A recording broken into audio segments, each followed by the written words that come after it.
તો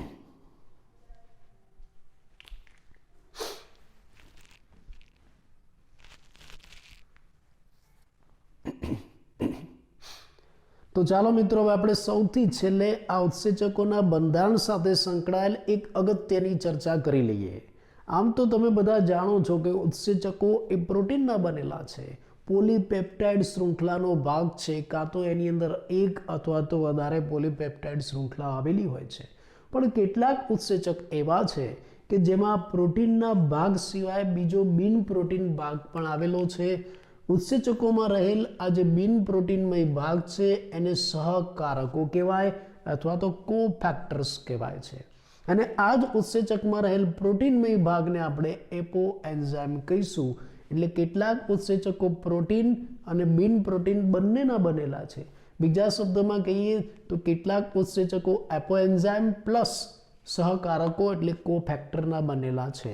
એપો એન્ઝાઇમ એટલે ઉત્સેચકનો પ્રોટીનમય ભાગ અને સહકારક એટલે ઉત્સેચકનો બિન પ્રોટીનમય ભાગ. MCQમાં પણ પૂછાય. હવે બિન પ્રોટીનમય ભાગમાં શું હોય? આ સહકારક તરીકે ઉત્સેચકોમાં શું આવેલું હોય? સહકારક તરીકે ઉત્સેચકોમાં કાં તો કાર્બનિક રસાયણ હોઈ શકે છે અથવા તો અકાર્બનિક રસાયણ પણ હોઈ શકે છે. જો કાર્બનિક રસાયણ હોય તો એ આ એપો એન્ઝાઇમ સાથે બે રીતે જોડાઈ શકે છે. જો કાર્બનિક રસાયણ એપો એન્ઝાઇમ સાથે પ્રબળ બંધથી જોડાય તો એ કાર્બનિક રસાયણને પ્રોસ્થેટિક જૂથ કહેવાય. કાર્બનિક રસાયણને, ઉત્સેચકને નહીં. ઉત્સેચકને તો ઉત્સેચક જ કહેવાય. એ ઉત્સેચકમાં પ્રોટીનમય ભાગ એટલે એપો એન્ઝાઇમ અને એની સાથે પ્રબળ બંધથી જોડાયેલ કાર્બનિક રસાયણ એટલે પ્રોસ્થેટિક જૂથ. અને હા, જો આ કાર્બનિક રસાયણ એપો એન્ઝાઇમ સાથે નિર્બળ બંધથી જોડાયેલો હોય તો એને સહ ઉત્સેચક કહેવાય છે. એ કાર્બનિક રસાયણને સહ ઉત્સેચક કહેવાય.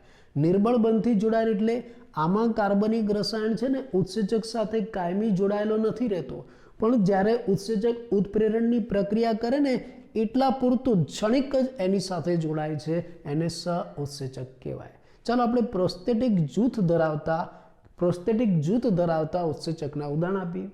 પ્રોસ્થેટિક જૂથ ધરાવતું ઉત્સેચક કયું? પેરોક્સાઇડેઝ અને કેટાલેઝ આ ઉત્સેચકો પ્રોસ્થેટિક જૂથ ધરાવતા ઉત્સેચકો છે. આ ઉત્સેચકની અંદર પ્રોસ્થેટિક જૂથ સ્વરૂપે શું આવેલું છે? આ તો ઉત્સેચકના નામ છે. આ ઉત્સેચકની અંદર પ્રોસ્થેટિક જૂથ સ્વરૂપે હિમ આવેલું છે. અને આ ઉત્સેચક શું કામ કરે છે? આ ઉત્સેચક હાઇડ્રોજન પેરોક્સાઇડનું વિખંડન કરીને એમાંથી પાણી અને ઓક્સિજન મુક્ત કરાવે છે. એ જ રીતે સહ ઉત્સેચકો ધરાવતા ઉત્સેચકોના આપણે ઉદાહરણ લઈએ. સહ ઉત્સેચકો ધરાવતા ઉત્સેચકો ઘણા બધા છે. દાખલા તરીકે આ NAD, NADP આ સહ ઉત્સેચકો ધરાવતા ઉત્સેચકોના નામ છે.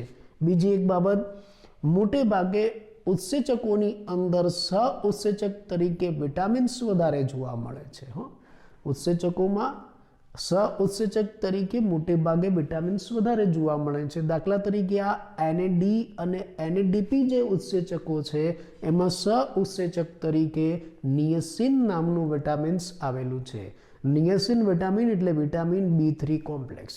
હવે આ NAD અને NADP ઉત્સેચક આપણે કયા, એના પૂરા નામ શું થાય તમને પરીક્ષામાં પૂછાય.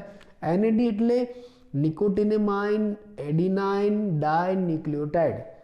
નિકોટિનેમાઇન એડિનાઇન ડાયન્યુક્લિયોટાઇડ. અને NADP એટલે શું?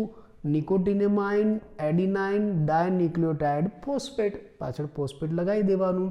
એટલે આમ જો કાર્બનિક રસાયણ એપો એન્ઝાઇમ સાથે થોડા ક્ષણ માટે નિર્બળ બંધથી જોડાય તો એ કાર્બનિક રસાયણને આપણે સહ ઉત્સેચક કહીશું. મોટે ભાગે સહ ઉત્સેચકો એ વિટામિન્સ હોય છે. અને આવા સહ ઉત્સેચકો ધરાવતા ઉત્સેચકોના આપણે ઉદાહરણ લઈએ. સહ ઉત્સેચકો ધરાવતા ઉત્સેચકો કયા? NAD અને NADP. તો એમાં સહ ઉત્સેચક તરીકે શું છે? નિયસિન નામનું વિટામિન્સ. આ તો આપણે બિન પ્રોટીનમય ભાગ તરીકે કાર્બનિક રસાયણની વાત કરી. પણ કેટલીક વખત ઘણા ઉત્સેચકોની સક્રિયતા માટે એની સાથે અકાર્બનિક ધાતુ આયન પણ જોડાયેલા હોય છે. આ અકાર્બનિક ધાતુ આયન ઉત્સેચકો સાથે કેવી રીતના જોડાય? તો આ એક ત્રિપરિમાણ સ્વરૂપનો ઉત્સેચક છે. અહીંયા મેં જે બતાવ્યો છે આ ત્રિપરિમાણ સ્વરૂપનો એક ઉત્સેચક છે.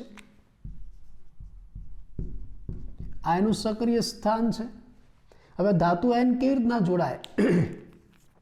આ જે ધાતુ આયન છે એ આ ઉત્સેચકના સક્રિય સ્થાન સાથે જોડાય છે. કેવી રીતે? દાખલા તરીકે આ ધાતુ આયન અહીંયા છે, આ ધાતુ આયન એ ઉત્સેચકના સક્રિય સ્થાન સાથે કેવી રીતના જોડાય છે? આ ધાતુ આયન એ આ ઉત્સેચકની જે પાર્શ્વીય શૃંખલા છે ને એની સાથે અને આ ઉત્સેચકનું જે પ્રક્રિયાર્થી છે એની સાથે સહસંયોજક બનતી જોડાય.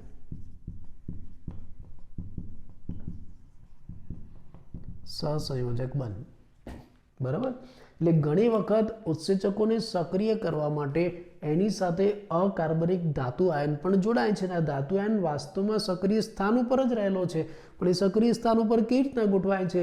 એક બાજુ ઉત્સેચકની પાર્શ્વ શૃંખલા સાથે અને બીજી બાજુ પ્રક્રિયાર્થી સાથે જોડાય છે. કયા બંધથી? સહસંયોજક બંધથી. આવું ધાતુ આયન ધરાવતો ઉત્સેચક કયો છે? પ્રોટીયોલાઇટિક ઉત્સેચક છે. આવું ધાતુ આયન ધરાવતો ઉત્સેચક પ્રોટીયોલાઇટિક ઉત્સેચક, જેમાં કયો ધાતુ રહેલો છે? ઝિંક ધાતુ સહકારક તરીકે રહેલો છે. આ જે બધા સહકારકો છે એનું કામ શું છે? આ જે બધા સહકારકો છે ને એ ઉત્સેચકોની ક્રિયાશીલતા માટે જરૂરી છે.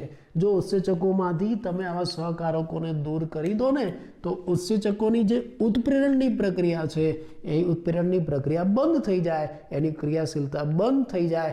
એટલે આમ ઉત્સેચકોના ઉત્પ્રેરણ માટે આ જે સહકારકો છે એ નિર્ણાયક ભૂમિકા ભજવે છે.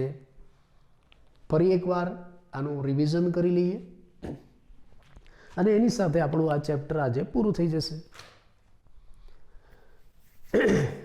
જો આપણે એમ કહીએ છે કે ભાઈ સામાન્ય રીતે બધા ઉત્સેચકો પ્રોટીનના જ બનેલા હોય, પણ કેટલાક એવા ઉત્સેચકો પણ છે કે જેમાં પ્રોટીનની સાથે બિન પ્રોટીન ભાગ પણ આવેલો છે.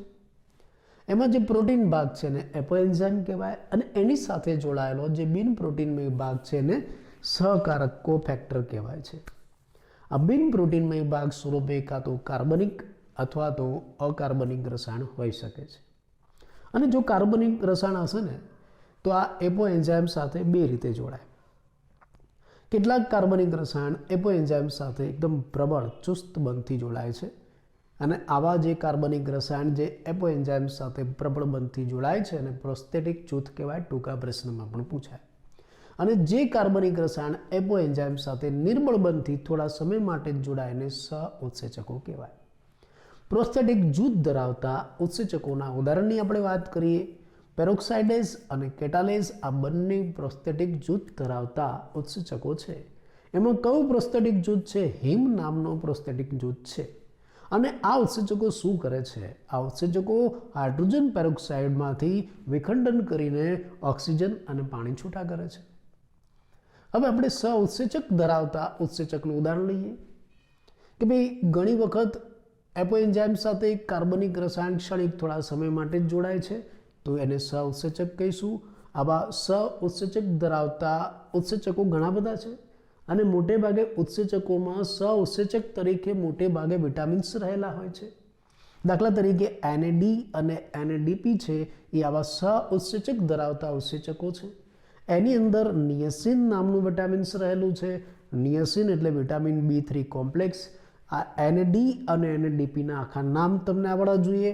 NAD એટલે નિકોટિનેમાઇન એડિનાઇન ડાયન્યુક્લિયોટાઇડ, NADP એટલે નિકોટિનેમાઇન એડિનાઇન ડાયન્યુક્લિયોટાઇડ ફોસ્ફેટ.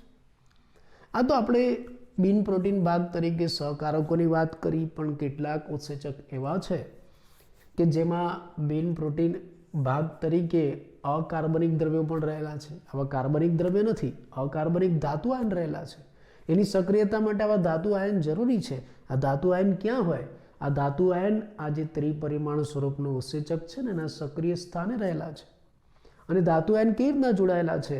એક તો આ ઉત્સેચકની પાર્શ્વ શૃંખલા સાથે અને બીજું પ્રક્રિયાર્થી સાથે જોડાય છે. પણ કયા બંધથી? સહસંયોજક બંધથી. ઉત્સેચકની પાર્શ્વ શૃંખલા અને પ્રક્રિયાર્થી સાથે એક સાથે સહસંયોજક બંધથી જોડાય છે. આવો ધાતુ આયન ધરાવતો ઉત્સેચક કયો છે? પ્રોટીયોલાઇટિક ઉત્સેચક. એમાં કયો ધાતુ રહેલો છે? ઝિંક ધાતુ રહેલો છે. હવે માન લો કે ઉત્સેચકોમાંથી માન લો કે આવા સહકારકો આપણે દૂર કરી દઈએ ને તો ઉત્સેચકોની ઉત્પ્રેરણની પ્રક્રિયા બંધ થઈ જાય, નિષ્ક્રિય થઈ જાય. એટલે આપણે એમ કહી શકીએ કે આ સહકારકો ઉત્સેચકોના ઉત્પ્રેરણની પ્રક્રિયામાં નિર્ણાયક ભૂમિકા ભજવે છે. એની સાથે આપણું આ ખૂબ જ અગત્યનું બાયોકેમિસ્ટ્રીનું ચેપ્ટર પૂરું થયું.